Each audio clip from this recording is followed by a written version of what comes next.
Members, we come now to Part 5, a debate on clauses 205 to 239 in Schedule 3, including Minister's amendments and amendments proposed by Clayton Mitchell. The question is that Part 5 stand part. Mr. Chair. I call Ian Lees-Galloway. Thank you very much, Mr. Chairman. Part 5 of the Health and Safety Reform Bill is rather innocuously titled Miscellaneous Provisions. However, it certainly does contain miscellaneous provisions of quite a varied nature, but many of them are quite substantive, and I expect there will be quite a lot of debate about a number of the clauses contained in this part. So I would like to direct my first contribution towards clause 224, which deals with regulations relating to worker engagement, participation and representation. Now, this deals with a number of aspects of worker engagement, and the first of those is the requirements for determining a work group. Now, work groups are the way the employer can structure their workplace for the purposes of worker representation. And we've certainly had some discussion about the fact that health and safety representatives actually only represent the workers in their work group. Now, it may be that an entire workplace or an entire work site may be one whole work group, or it may be that the PCBU may decide to separate out different parts of the workplace or their business into different work groups. And importantly, actually, and this is an important part of this piece of legislation, it is actually possible, and this is referred to under 224A1, to have work groups for workers carrying out work for two or more PCBUs. Now, this is a really important concept, the idea that on one workplace there may be multiple PCBUs, and it does actually make sense sometimes to structure the workplace in a fashion that you have workers from different PCBUs in the one work group, potentially with one or more health and safety representatives representing those members of that work group, because it may be that despite the fact that they come from a number of different PCBUs, a number of different employers, they might be doing similar work and their interests are shared, and it makes sense for those workers to be represented by a health and safety representative representing all of their shared interests. And what clause 224 does, sir, is it allows the Governor-General, by order in Council, to make, on the recommendation of the Minister, regulations relating to the requirements for determining a work group and the agreements or variations of agreements relating to the determination of work groups. Now, we have expressed some concern on this side of the House around the nature of the agreements around work groups. We have expressed some concern about the fact that work groups could be structured in a fashion so as to limit the influence of health and safety representatives and to limit the number of people working on a work site or for an employer who have access to a health and safety representative. So in fact, the regulations that can be made under clause 224 are going to be very important, I think, sir, for ensuring that there is appropriate agreement between the workers and the PCBU around the structure of those work groups. And we wanted to have a bit more clarity around the nature of that agreement included in the law, but obviously this is part of the regulation making power as well.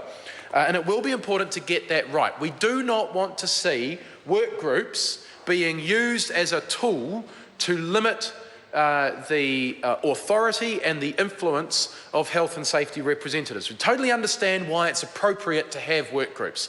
It certainly is, it will be appropriate for businesses that maybe have work groups that have work of quite a different nature. So you might have some people working in an office, and then some people working in a distribution centre, and their needs with, as far as health and safety is concerned, are going to be quite different. And Mr. Chairman, Call Ian Lees-Galloway. it makes sense to separate them into separate work groups and to be represented appropriately. So, and again, you know, perhaps I think of maybe some of the chain stores that have, you know, they've got a store in every city. Well, it makes sense for the health and safety representative to represent the workers in a particular store, not necessarily the workers across the whole business. So that makes sense.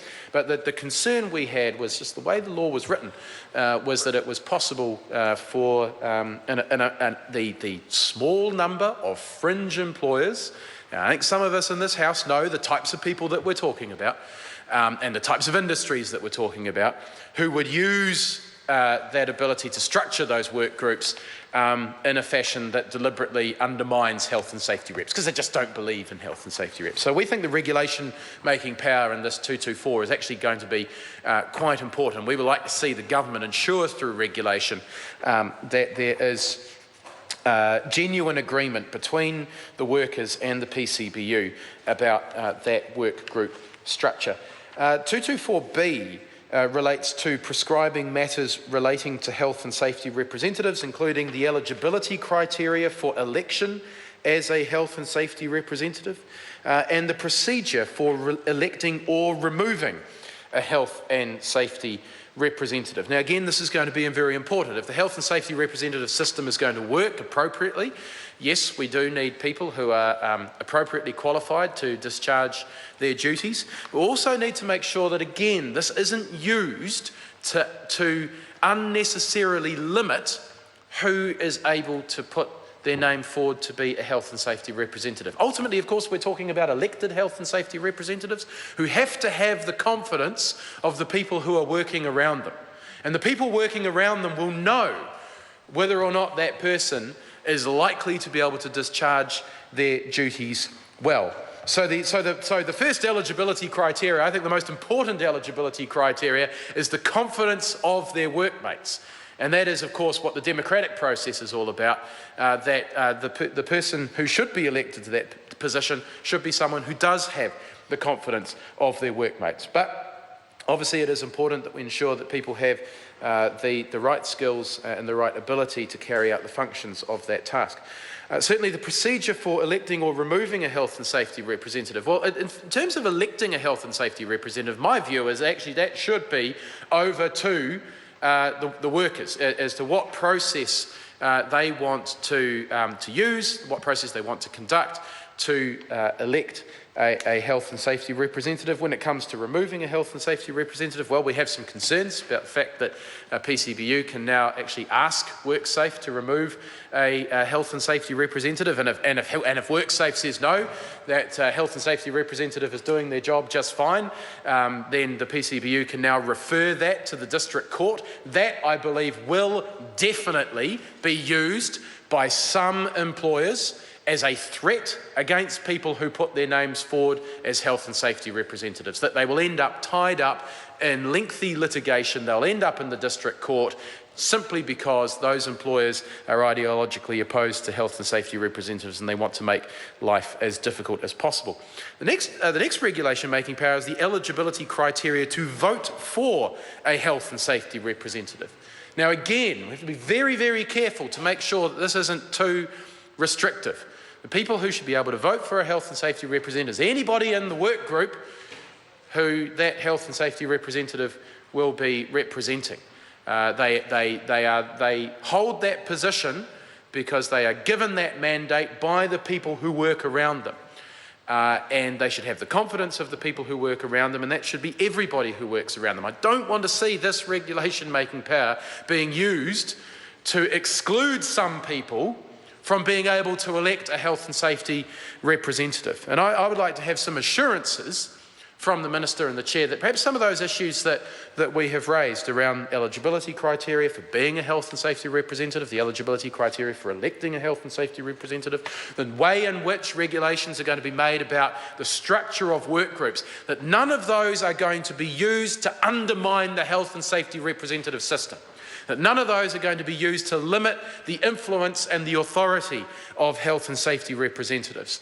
Because ultimately, we as Parliament are handing that over to the government and we're trusting that they'll get it right. And we need some assurances from the Minister and the Chair during this committee stage, sir. Order.